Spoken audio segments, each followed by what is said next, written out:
ছেলেকে স্কুলে টিফিন দিব, তাই তাড়াহুড়া করে রান্না করলাম। সামান্য কিছু রান্না করেছি। প্রথমে দিয়ে দেবো ভাত,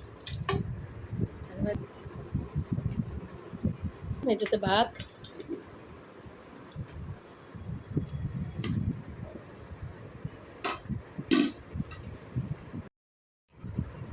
দিয়ে দেবো মাছ তরকারি,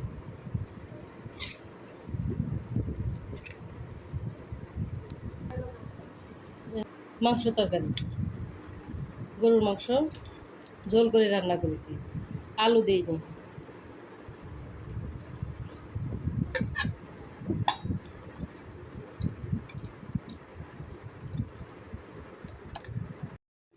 এই যে টিফিনে দিয়ে দিচ্ছি ভাত, তারপরে দিলাম মাংস তরকারি,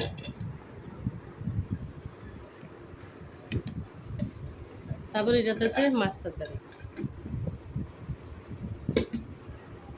এই হচ্ছে আমার ছেলে স্কুলের টিফিন।